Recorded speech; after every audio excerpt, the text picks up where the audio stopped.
Bismillahirrahmanirrahim. Assalamualaikum warahmatullahi wabarakatuh.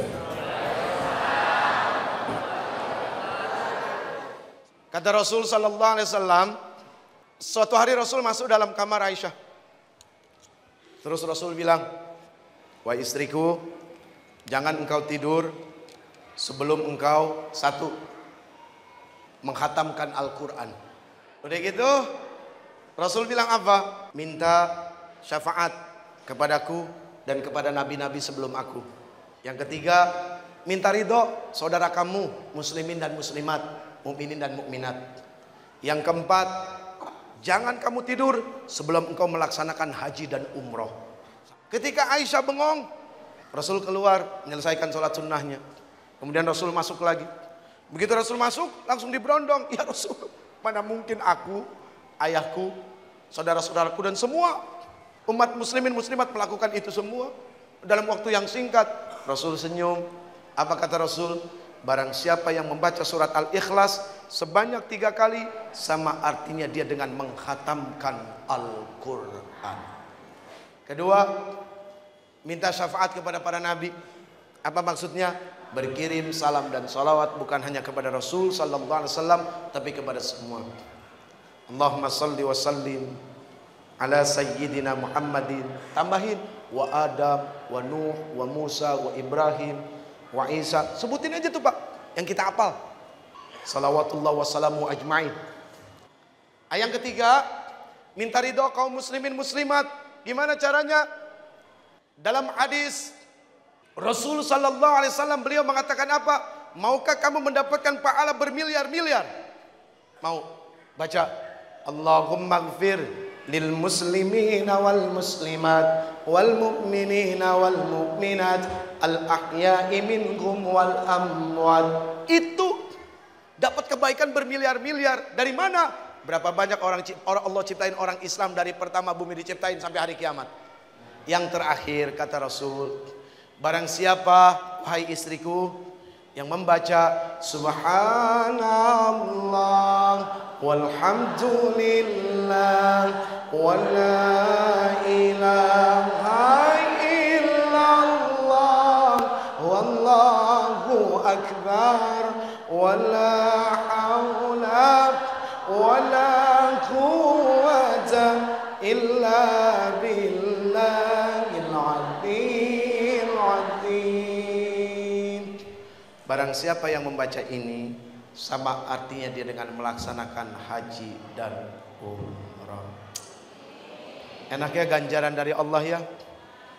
Seandainya semua makhluk Allah, baik jin dan manusia, kata Rasul, mereka bangkit berdiri, lalu kemudian memohon hajatnya masing-masing kepada Allah, lalu kemudian Allah berikan satu persatu sesuai dengan hajatnya, semua itu tidak akan mengurangi apapun dari kekayaan Allah. Dan itu hanya laksanakan apa? Seperti jarum masuk ke dalam lautan.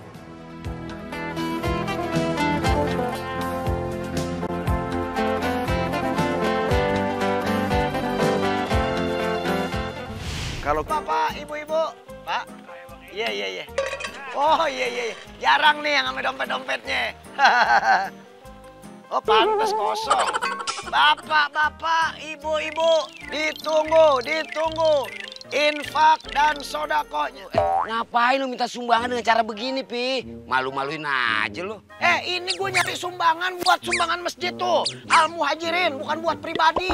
Bantuin kagak, lu sih negik, lu mereki. Gue tahu lu, duit gope aja lu karetin. Tapi cara lu salah. Salahnya salah bagaimana coba? Kayaknya kesannya orang Islam tukang minta-minta gitu. Itu sih emang pikiran lu aja lu. Udah lu cara lu salah ini, salah. Lu nyumbang lu, duit selawat lu timpe. Waalaikumsalam. sehat. Baik, alhamdulillah. Gimana? Ini sumbangan. Urusan sumbangan Ya gimana? alhamdulillah Ustaz, lancar. 1.000-2.000 kan lumayan buat nambahin beli semen. Gue demen sama yang begini. Artinya lo punya kepedulian terhadap pembangunan masjid. Bagus. Kalau seandainya lo meninggal, ini masjid masih kebangun, terus setiap saat dipakai buat orang ibadah, itu jadi pahala yang mengalir di dalam kubur. Dengerin. Tapi cara lu, Pi. Saya dikata salah, ngejelekin Islam, ngerendahin Islam. Gini, kalau kita nggak punya kemampuan buat ngebantu, jangan nyela, doa. Oh, Kalau merasa harga diri turun, ya nggak usah ikut ngomong. Saya lain tadi. Lain bagaimana? Saya tidak menunjukkan kalau saya itu memang menyumbang. Maksudnya? Emang duitnya kagak, kalau ada saya sumbang. Ya, lu orang sini juga tahu lo. Ya memang gini sih, kadang-kadang kan kita suka ngelihat orang-orang yang mengambil kesempatan, mengatasnamakan, tapi ternyata sebetulnya tidak dipakai untuk kepentingan pribadi. Nah ini yang kagak boleh. Misalnya datang orang bawa kertas sumbangan nih, kita tahu nih orang bukan kepentingannya untuk sedekah, tapi untuk diri dia sendiri. Supaya dia kagak jadi dosa, kita ambil duit. Misalnya kita ambil duit nih, ya kan? Kita ambil, kita kasih dia. Lah Ustaz bukan nyumbang Kak, malah duit itu diambil. Ambil contoh, contoh. Sekolahnya di mana sih anak? Misalnya lo yang minta, bilang, Contoh. Pak ini buat pembangunan Pak, masjid. Ini buat pembangunan masjid Pak. Kan kita lihat wajahnya ini nggak bisa dipercaya dong. Nggak bisa. Kita kasih aja, Pak maaf ini nggak usah dimasukin ke sana, ini buat Bapak saja. Soalnya kalau dimasukin ke sana Bapak nanti bertanggung jawab. Ya kalau segini mah kurang. Kalau Ini mah misalnya, astagfirullahaladzim kagak ngerti misalnya amat. Misalnya. Nah sekarang kita harus pikirin begini, sepanjang kita hidup, kita itu harus punya manfaat dalam kehidupan kita. Supaya di saat kita mati, ada pahala yang tetap mengalir. Au sodaqatin jariyah. Pahala apa yang tetap mengalir di saat kita sudah mati? Misalnya masjid, selama itu dipakai buat ibadah terus masih ada tuh masjid juga ngalir. Atau kita ngajarin ilmu ke orang, ya kan? Terus ilmu itu dipakai, itu juga jadi pahala. Jadi sedekah tidak harus dalam bentuk materi. Termasuk di saat kita nggak punya duit, kita senyum, itu sedekah. Tuh, ketawa. Nah, kita senyum aja gitu sedekah iya, ya. tabassumuka fi wajhi akhika sodaqah.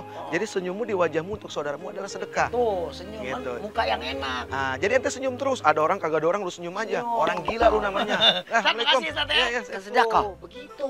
Begitu gimana? Lu sok paham lu. Lu yang teriak nanti gua manggil-manggilin. Oh iya. Bapak-bapak, ibu-ibu, ditunggu sodakonya untuk pembangunan. Yang mau lihat topeng monyet sekalian di sini. Emang ada? Itu lu jut-jutan aja.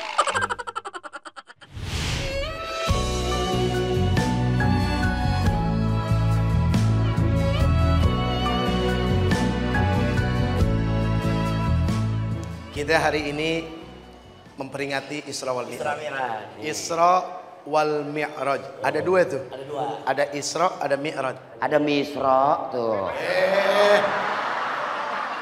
Jangan kebangetan begitu, kenapa sih? Ini sih nggak jauh dari makanan sih. Isra. Isra Mi'raj. Ah, Isra apa artinya? Isra. Oh, yang ada di langit naik ke sono.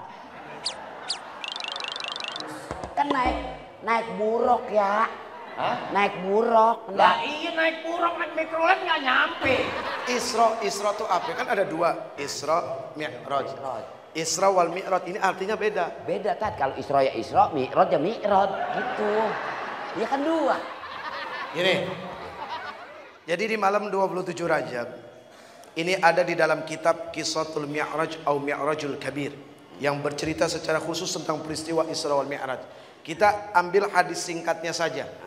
Jadi ketika Rasul duduk di Hatim, Rasul didatangi seekor binatang namanya buruk. Wahwa abiyad, warnanya putih. Abiyad itu putih, bukan aswad. Aswad hitam. Abiyadu tawilun fawqal himar, tawil fawqal himar. Dia lebih tinggi daripada binatang kedelai. Keledai, Ustaz. Hah? Keledai. Ngapa kedelai tanam-tanaman? Emang gua Wah, tadi- jadi petani. Keledai. Keledai ngapa Iya keledai, gua ngomong apa nih bang? Kedelai. Wadunal bagal, dan lebih kecil daripada bagol. Bagol itu nama kuda kecil yang ada di Arab. Apa namanya? Bagol. Bagol. Yad'u afirahu inda muntaha tarfihi. Apabila buruk ini berjalan, dia menancapkan kukunya inda muntaha tarfihi, sejauh mata memandang. Jadi ujung mata buruk itu memandang, disitulah dia menancap kukunya. Kecepatan dia laksanakan kilat kalbar. Itu mata bisa begitu ya? Nah, terserah Allah, diciptaan Allah. Farakibtuhu hatta ataitu Baitul Maqdis. Lalu kemudian aku kendarai buruk ini sampai ke Baitul Maqdis. Di mana Baitul Maqdis? Iya. Di mana? Di atas. Tanya dulu mas sebelah. Lu tahu di mana? Apaan? Baitul Maqdis, Tanah Abang. Lu dagang sorban, lu dagang peci lu. Tanah Abang katanya. Lah, gua pernah lihat jual baju koko Baitul Maqdis. Itu mau nama tokonya.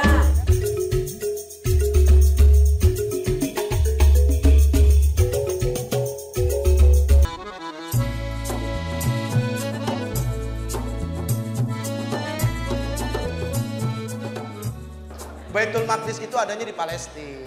Tuh. Bener. Dulu kiblat kita ke Palestina. Di dalam surat Al-Baqarah Rasul doa minta menengadahkan tangannya, wajahnya ke hadirat Allah, minta Ka'bah itu dipindah, kiblat itu dipindah ke Mekah. Ada apa dan kenapa Allah mengabulkan? Makanya di Madinah itu ada yang namanya Masjid Kiblatain, masjid dua kiblat. Dua kiblat. Dulu ke sono no, Palestina sono no. No, Palestina di sono no, di sono. Terus yang satu lagi Sana sekarang. jadi berlawanan. Iya. Dari sono dipindahin ke sono. Pindah ke sono. Terus kalau ziarah ke sana, Pak, nggak usah pakai sholat ngadep ke Palestina juga, ngapain? Banyak jamaah yang keliru tuh. Sampai sana ziarah city tour, begitu sampai di Masjid Kiblatain, dia sholat juga ngebelakangin Ka'bah. Terus dia balik, mau ngapain? Nggak ada syariatnya, Rasul nggak ngajarin. Jangan bikin gila sendiri. Ya, jangan. Udah dipindahin kok. Lu kenapa? Lu gini kenapa? Iya itu, aduh. Pakai ke sono itu.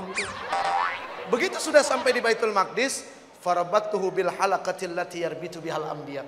Rasul menambatkan buruknya, mengikatkan buruknya pada satu halaqah. Halaqah ini tempat parkir di mana biasa para nabi ngiketin buruknya. Pertanyaannya, kenapa seorang nabi pakai ngiketin buruknya?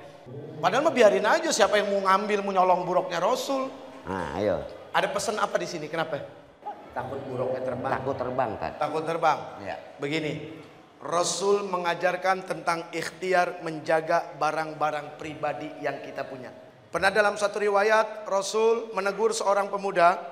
Rasul tanya, kamu kesini naik apa? Naik kuda ya Rasul. Kuda kamu di mana? Di depan. Diikat nggak? Nggak. Sana keluar, ikat dulu.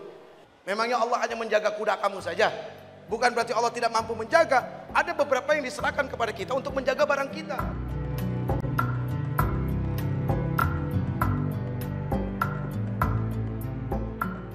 Rasul waktu dipanggil Mi'raj oleh Allah Subhanahu wa taala, itu dalam tahun kesedihan. Islam diembargo, secara ekonomi, secara politik dihabisin. Kemudian istrinya wafat. Atas dasar itu dipanggil oleh Allah Subhanahu wa taala, Allah ingin menghibur Rasul. Salah satunya dengan apa? Wasta'inu bis sabri wassalah. Jadi menjadikan sabar dan sholat sebagai penolong. Jadi kenapa kita disuruh sholat? Satu, sebagai salah satu bentuk konsekuensi karena kita sudah membaca dua kalimat syahadat. Dua, kenapa kita disuruh sholat? Sebagai wujud sifat syukur kita kepada Allah Subhanahu wa taala karena kita dijadikan makhluk yang lebih mulia daripada yang lain. Pertanyaannya, udin sama kambing sama nggak?